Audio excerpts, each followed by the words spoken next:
RAB যখন tracking করে তখন রেদওয়ানের আর আপনার জহিরের মেসেঞ্জারে কিছু অশ্লীল কথাবার্তা পাওয়া গিয়েছে। তখনই র্যাব এটাকে বুঝতে পারে যে এখানে যেহেতু অশ্লীল কথাবার্তা আছে এটার উদ্দেশ্য কী। তখন জিজ্ঞাসাবাদ করলেই তখন সে বলে আসে তার সাথে তার 2 বছরের অনৈতিক সম্পর্ক, আপনার সমকামিতা। দর্শক, দেশের সাম্প্রতিক খবরের অনুসন্ধানীমূলক পরিবেশনা শুনুন সাংবাদিকের মুখে আজকের পর্বে সকলকে স্বাগত জানাচ্ছি। আমি সোহেল মাহমুদ এবং আমাদের সাথে সবসময়ের মতো আছেন দৈনিক নতুন সময়ের অনুসন্ধানী সাংবাদিক জনাব মারুফ হায়দার ভাই। আমাদের আজকের বিষয় ভাঙায় বন্ধুর হাতে বন্দুক, নেপথ্যে সমকামিতা। গতকাল 16 আগস্ট ফরিদপুরের ভাঙায় চতলার বিল থেকে অর্ধ ভাসমান দেহ উদ্ধার করে পুলিশ। এই খবরের আদ্যপান্ত জানবো আমরা আজকে মারুফ হায়দার ভাইয়ের কাছ থেকে। মারুফ হায়দার ভাই, ধন্যবাদ। একটি অনুসন্ধানী ঘটনা আজকে আমরা করেছি, যার বিবরণ আপনাকে দিচ্ছি। সেটা হচ্ছে গত 14 তারিখে শুক্রবার আমাদের কাছে একটা ফোন আসে। রেদওয়ান নামে একটি ছেলে, ফরিদপুর নিবাসী, সে নাকি নিখোঁজ হয়েছে এবং তাকে পুলিশের কাছে মামলা করার পরও তাকে পাওয়া যাচ্ছে না। সে গত 13 তারিখে নিখোঁজ হয়েছে। তখন আমরা ঢাকা থেকে নতুন সময় একটি টিম আমরা সরজমিনে ফরিদপুরে যাই। ফরিদপুরে 8-22 গ্রামে রেজওয়ানের বাসায় যাই। সেখানে জানতে পারি আমরা রাবেয়া খাতুন ও আবু বক্কর নামে এক দম্পতি 30 বছর আগে জিয়ারত করতে আসেন 8 দরবার শরীফে। জিয়ারত করতে এসে তারা ওখানটায় তাদের ভালো লেগে যায় এবং তারা মুন্সিগঞ্জ থেকে সেখানে জমি ক্রয় করে বসবাস করতে থাকে।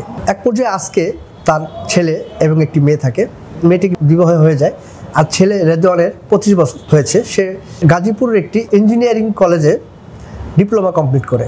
এর মধ্যে আমরা শুনতে পাই সে কিডন্যাপ হয়েছে। তখনই তার বন্ধুবান্ধব তার শেষ লোকেশন সিসি ক্যামেরায় খুঁজে পায়। সেটা হচ্ছে সে ভাঙার উদ্দেশ্যে যাচ্ছিল। এক চেয়ারম্যান বাড়ির সিসি ক্যামেরায় সেই ফুটেজটা পাওয়া যায়। সেখানে তাকে একাই যেতে দেখা যায় এবং তার মার কাছে একটি ফোন আসে। সেই ফোনে তাকে বলে যে আপনার ছেলে যশোরের একটি এলাকায় আহত হয়ে আছে, নাক মুখ দিয়ে রক্ত বেরোচ্ছে, তাকে বাঁচাতে হলে টাকা লাগবে। তখন তার মা নগদ বলে কত টাকা, এরপর 10,000 টাকার কথা বলে। তার মা 10,000 টাকা তাকে বিকাশের মাধ্যমে পাঠিয়ে দেয়। পাঠিয়ে দিয়ে সে সদরপুর থানায় এসআই মেহেদির কাছে ঘটনার বিবরণ বলে। মেহেদি তখন মোবাইল ট্র্যাকিং করে জানতে পারে এই মোবাইলটি রয়েছে মাদারীপুরের কাঁঠালবাড়ি ফেরিঘাটের অঞ্চলে। তখন ওই মুহূর্তে একটি জিডি হয়। জিডির পর তাকে বলে দেয় যে আপনি সকালবেলা শিবচর থানায় চলে যাবেন। তখন রেদওয়ানের মা রাবেয়া বেগম, আর রেদওয়ানের বাবা হচ্ছে সৌদি প্রবাসী আবু বক্কর। রেদওয়ানের মা বাসা চলে এসে সে পরের দিন আবার তাকে ফোন দেয় ওই রেদওয়ানের নাম্বার থেকে যে আপনার ছেলেকে নিতে চাইলে 2 লক্ষ টাকা লাগবে, আপনি চলে আসেন কাঁঠালবাড়ি পুরাতন ফেরিঘাটে। তখন সে ওই উদ্দেশ্যে যে আগে বুদ্ধি করে শিবচর থানায় যায়। শিবচর থানায় গেলে এক এসআইয়ের সাথে কথা বলে। সেই এসআই তাকে নির্দেশনা দিচ্ছিল। ওই মুহূর্তে রেদওয়ানের মায়ের মোবাইলে বেজে উঠে কল। সে রিসিভ করলেই তখন তাকে বলে যে তোমাকে তো কাঁঠালবাড়িতে আসতে বলছি, তুমি থানায় কেন? তার মানে হচ্ছে ওই তাকে ফলো করছে, তার নিকটবর্তী কেউ হবে। আচ্ছা, ফোন যে করছিল সে কোন নাম্বার থেকে করছিল? সে রেদওয়ানের নাম্বার থেকে ফোন করছিল। রেদওয়ানের নাম্বার থেকে, মানে যে যাকে হয়েছে তার নাম্বার থেকে। এরপর রেদওয়ানের মা বাসায় চলে আসে এবং সে কাঁঠালবাড়িতে খুঁজে। কাঁঠালবাড়ি ঘাটটা যেহেতু এখন কোনো ফেরি বা লঞ্চ চলাচল নেই, লঞ্চ ঘাটটা এখন এটা একদম পুরা জঙ্গল এলাকা রূপান্তর হয়েছে। এখানে খুব ভয়ঙ্কর অবস্থা, প্রায় 10-12 ফিট হচ্ছে কাশফুল। ওইখানে খুব অবস্থা খারাপ। ওখানে কেউ গেলে সহজে ফিরে আসতে পারবে না, মানে আপনার সন্ত্রাসীদের অভয়ারণ্য হয়ে গেছে। সেটা মোটামুটি চর, একটা পুরোটাই চর। যেহেতু ওখানে কোনো মানুষের যাতায়াত নেই এই জন্য আর কি এটাও হয়ে গেছে। তারপর আমরা যখন যাই শুক্রবার দিন, যাওয়ার পর তার ঘটনা সব শুনলাম। শোনার পর আমরা তাদের আত্মীয় স্বজন যারা আছে সবার নাম্বারগুলো নিলাম। রেজাওয়ানের যত বন্ধু বান্ধব আছে সবার মোবাইল নাম্বার, নাম, ঠিকানা নিলাম। এবং কি রেজাওয়ানের বোন জামাই তাদেরকেও আমরা সন্দেহের বাইরে রাখিনি। তারপর রেজাওয়ানের মাকে নিয়ে আমরা সবাই চলে গেলাম ফরিদপুর 10-এ। ফরিদপুর র্যাব 10-এ গেলাম। ওখানে যাওয়ার পর র্যাব 10-এর অধিনায়ক কামরুজ্জামান আমাদের ঘটনা সব শুনে সে সব কোট করার পর সে আমাদেরকে বলে সর্বোচ্চ চেষ্টা করতেছি আমরা আপনারা আমাদেরকে যেই তথ্য পান ওটা আমাকে নগদ শেয়ার করবেন, আর আমাদের তথ্য প্রযুক্তির যেই মাধ্যমগুলি আছে আমরা সম্পূর্ণ চেষ্টা করতেছি। এরপর আমরা ঢাকায় চলে আসি। র্যাব এর মধ্যেই রেদওয়ানের মোবাইল সব ট্র্যাকিং করে একটি অস্বাভাবিক ঘটনা পায়। সেটা হচ্ছে একটি নাম্বার থেকে কল আসে প্রায় 30 বারের অধিক, এবং সেই নাম্বারটি বন্ধ পায়। তো আর রেদওয়ানের সব বন্ধু বান্ধবের নাম্বার আমরা এন্ট্রি করেছি, কিন্তু ওই নাম্বারটা এন্ট্রি করা ছিল, কিন্তু তাকে আমরা সন্দেহের বাইরে রেখেছি, কারণ তার রেদওয়ানের বাড়ি থেকে প্রায় 2টি থানা পর তার বাসা। তো এক পর্যায়ে 16ই আগস্ট রেদওয়ানের তুজারপুর চটলার বিলে ভেসে উঠলে এবং প্রচণ্ড দুর্গন্ধ থাকে। এই দুর্গন্ধের কারণে মানুষগুলি সন্দেহ করতে থাকে কি হয়েছে। পরে তারা দেখতে পায় ওই লাশ, দেখে লাশকে নিয়ে পুলিশ এসে উদ্ধার করে ভাঙ্গা থানায় নিয়ে যায়। ভাঙ্গা থানার ওসি আশরাফুল তিনি লাশটিকে তার হেফাজতে রেখেছে বলে জানান। এরপর র্যাবের তথ্য প্রযুক্তির মাধ্যমে র্যাব যাকে শনাক্ত করে রেখেছিল, তখন সে চিন্তা করে যে জহিরের বাসা তো ওই চারাদিয়া গ্রামে পার্শ্ববর্তী, তাহলে এই যেহেতু লাশ ওখানেই পাওয়া গেছে, র্যাব তৎনগদি ওই চারাদিয়া গ্রামের গ্রেপ্তার করার পর তাকে বা তার হেফাজতে জিজ্ঞাসাবাদ করলেই তখন সে কিন্তু ছুরি এবং দেশীয় অস্ত্রগুলি বের করে দেয়, এবং রেদওয়ানের জামা গেঞ্জি জুতা এইগুলি এবং মোবাইল সিম এটিএম কার্ড এগুলি সে দিয়ে দেয়। হ্যাঁ, এবং মোটরসাইকেলটি উদ্ধার করে সেই শিবচর জামিয়াল মাদ্রাসা, সেটা হচ্ছে ওই কাঁঠালবাড়ি ইউনিয়নে ফেরিঘাটের ওই অঞ্চলে শিবচরে, মোটরসাইকেল এবং মোবাইল এখান থেকে উদ্ধার করে। এবং এই র্যাবের কাছে স্বীকারোক্তি দেয় যে রেদওয়ানের সাথে তার দীর্ঘদিন সমকামিতার সম্পর্ক থাকে। এখন প্রশ্ন, সমকামিতার সম্পর্ক যদি থেকে থাকে, যেহেতু ওরা পূর্বে দুজনই মাদ্রাসায় পড়াশোনা করেছে, হতে পারে সমকামিতার সম্পর্ক। এখন মাদ্রাসায় পড়লে যে হলো তাও না, হতে পারে, কিন্তু ওর তো বয়স 25 আপ, একজন অ্যাডাল্ট ছেলে, আর সমকামিতা করলো। এখন তুমি খুনি, আমরা শুনতে পেরেছি যে রেদওয়ানের যে ইনবক্স, মানে হচ্ছে জহিরুল এবং রেদওয়ানের যে ইনবক্স, ওখানে নাকি মেসেজ পাওয়া গেছে কিছু অসংলগ্ন, রেদওয়ানের জিজ্ঞাসাবাদের ভিত্তিতেই নাকি এরকম শোনা গেছে। এই ব্যাপারে আপনি কি বলেন? র্যাব যখন ট্র্যাকিং করে তখন রেদওয়ানের আর আপনার জহিরের মেসেঞ্জারে কিছু অশ্লীল কথাবার্তা পাওয়া গিয়েছে। তখনই র্যাব এটাকে বুঝতে পারে যে এখানে যেহেতু অশ্লীল কথাবার্তা আছে, এটার উদ্দেশ্য কি। তখন জিজ্ঞাসাবাদ করলেই তখন সে বলে আসে তার সাথে তার 2 বছরের অনৈতিক সম্পর্ক, আপনার সমকামিতা হয়ে থাকে। তবে সমকামিতা যদি হয়েই থাকে, তাহলে তুমি আগে থেকে ছুরি, তুমি এই যে করার জন্য যে যন্ত্রপাতি, এগুলি কেন আনলা? আবার তুমি তার মার কাছ থেকে 2 লক্ষ টাকা কেন চাইলা? এরপর তুমি আবার নগদ 10,000 টাকা কেন নিলা বিকাশে?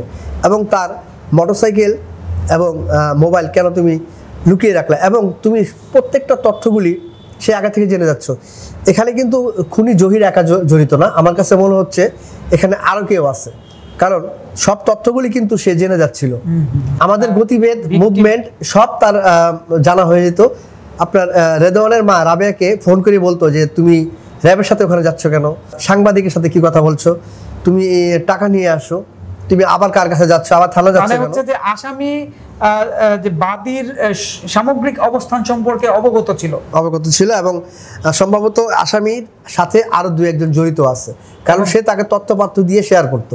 আর এই কারণে এবং এই যে জড়িত হচ্ছে যে বাদীর বা ভিকটিমের কাছের লোক, যে যেন ভিকটিমের যে মা আছে উনার সাথে বা তাদের বাড়িতে আপনারা যাচ্ছেন, বা উনার মা থানায় যাচ্ছে বা র্যাব অফিসে যাচ্ছে, এই সব ইনফরমেশনগুলো কিন্তু আসলে আরেকজন শেয়ার করতে আসামি পেয়ে যেত। এর মধ্যে শুনুন, দেখুন, আপনার আসামি জহিরের মা হচ্ছে বিদেশে থাকে, বাবা ভ্যান চালায়, ওর বাড়ি নিরিবিলি থাকে। তো ওখানে যখন রেদওয়ান যায়, রেদওয়ানের সাথে বাক তর্ক বিতর্ক হওয়ার পর তাকে হত্যা করে।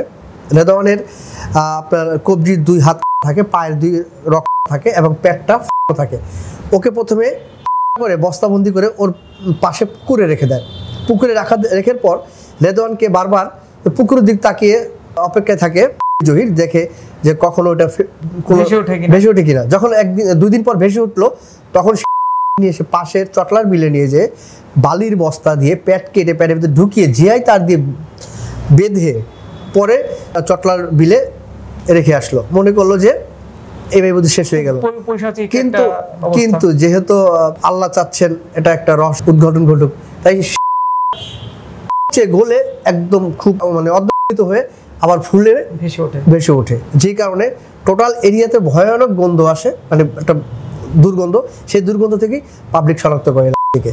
তবে রেদওয়ানের মা, রেদওয়ানের বাবা, তাদের আমরা তো সরজমিনে ছিলাম, তাদেরকে আমি আশ্বাস দিয়েছিলাম যে আপনার ছেলে যেহেতু অপহরণ হয়েছে, আমরা সর্বোচ্চ চেষ্টা করব ওকে যেন বাঁচিয়ে তোলা যায়, ওকে যেন ফেরত আনা যায়। তবে আমাদের প্রাথমিক ধারণা ছিল মোটরসাইকেল এবং এই আইফোনটি হচ্ছে কাল। হ্যাঁ, যেহেতু মাত্র 20 দিনের মাথায় তাকে একটি সুজুকি 2,50,000 টাকা দিয়ে মোটরসাইকেল কিনে দেয় বাবা, এবং এটি আইফোন, তার বাবার ব্যবহৃত আইফোনটি সে সৌদি আরবে যাওয়ার আগে তাকে দিয়ে যায়।